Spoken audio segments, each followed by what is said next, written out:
Hey everyone, Brad Clark for Rigging Dojo. I just wanted to do a quick rig tip on human IK and using the skeleton generator. So under skeleton, we can get to the human IK node and go ahead and click on create skeleton. With Autodesk pushing their new Maya LT version and just kind of a renewed interest in human IK I'm seeing on the internet message boards, I wanted to cover the skeleton generator just to kind of steer you into ways, if you want to use it, how you can use it and not create a rig that doesn't work so well.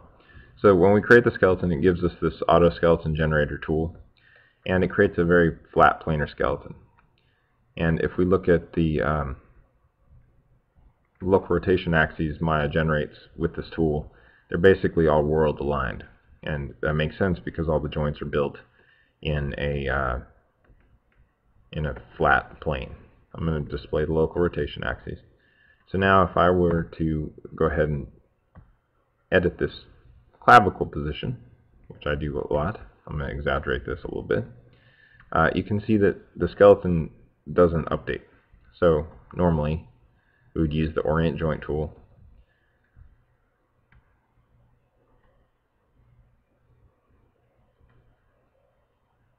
Okay, usually it works.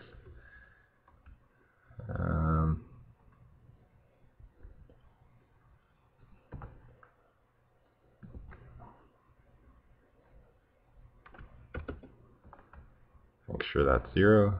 There we go. Weird. Alright, so now that it's oriented, if we go back to the character controls and we adjust something like neck count, let's say, you can see that this axis flipped out.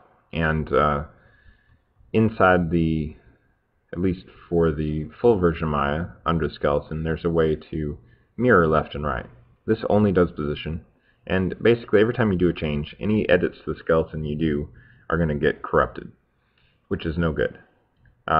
Most of the time you don't want that default skeleton shape. You want to fit it to your character. So this is good for an initial pass, and then once you get these settings set up, don't change them, and using the mirror left right here is not going to help you. Now the reason this is important to know is that the definition by default will be set up to use this character. But I'm going to recommend that if you use the skeleton generator, just use it for the initial pass and then go into the outliner, and we're going to turn off show DAG objects only, and we're going to grab this node HIK skeleton generator and delete it. And now these are no longer linked. The UI is no longer linked to the skeleton. The definition is still mapped though. But let's say we want to fix the orients, so we'll go ahead and orient joint, and then we're going to use the skeleton mirror joint tool. Just make sure you search for left and replace with right so that it replaces the default name, and then you can just go back in and remap your nodes. You can just double click, and once you remap your nodes,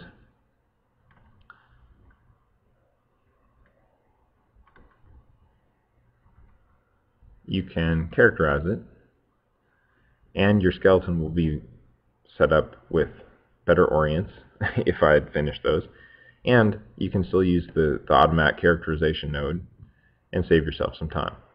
Now, once you've got your skeleton generated and you may have changed the names and remap things, you can go ahead and do an edit definition and go ahead and save your definition.